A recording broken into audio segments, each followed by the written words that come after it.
रघुपति राघव राजा राम पतित पावन सीताराम। रघुपति राघव राजा राम पतित पावन सीताराम।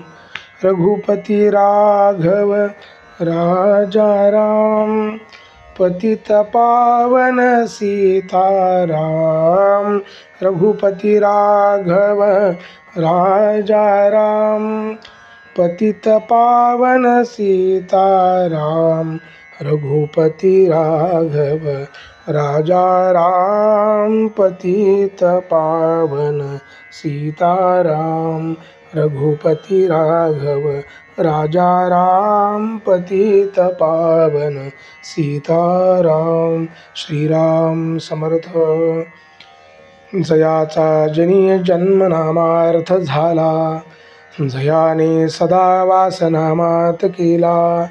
जयाच्या मुखी सर्वदा नाम कीर्ती, नमस्कार त्या ब्रह्म चैतन्य मूर्ती। जय जय रघुवीर समर्थ सद्गुरु श्री ब्रह्म चैतन्य महाराज की जय।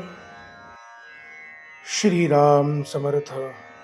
श्रोते हो, श्रवण करूया दिनांक 3 फेब्रुवारी या दिवशीचे प्रवचन। आजचा विषय आहे नाम घेतल्याने आपले अवगुण कळून येतील। जगातली अनेक साधने जरी पाहिली तरी त्या सर्व साधनांची पहिली पायरी ही की मनुष्याला त्याचे अवगुण दिसू लागणे। जसजसे साधन वाढत जाईल तसतसे आपल्यातले अवगुण प्रखर रूपाने दिसू लागतात आणि त्या अवगुणांचा पुढे डोंगरच वाटू लागतो। हे परमेश्वरा, इतक्या अवगुणांनी मी भरलेला असताना तुझे दर्शन व्हावे अशी मी कशी अपेक्षा करू। एवढ्या पर्वतप्राय अवगुणांच्या राशीतून मला तुझे दर्शन होईल हे कालत्रयी तरी शक्य आहे का, असे वाटू लागते।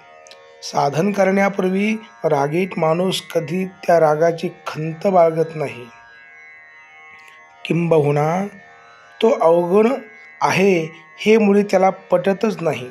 तो म्हणतो, व्यवहारात असा दरारा पाहिजेच, त्याशिवाय कसे चालेल।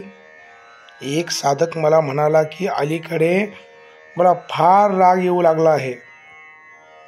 वास्तविक तो राग आताच येऊ लागला असे नसून पूर्वीपासूनच त्याच्याजवळ होता, परंतु साधन करू लागल्यापासून त्याला जाणीव होऊ लागली आहे किंवा क्रोध वाईट आहे हे आता त्याला कळू लागले आहे, इतकेच। एक लग्नाचा मुलगा होता, त्याने बऱ्याच मुली पाहिल्या पण एकही त्याच्या मनास येईना।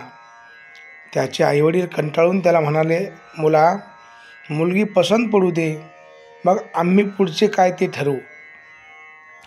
ते काही मुलगी पाहायला बरोबर जात नसत। त्या मुलाची मोठी बहीण होती, तीच त्याच्याबरोबर जात असे।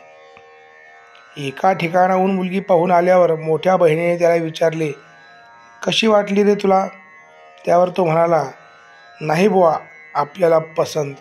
मोठी बहीण चाणाक्ष होती, तिने फक्त त्याच्या तोंडासमोर आरसा धरला आणि विचारले, या प्रतिबिंबापुढे कशी काय वाटते।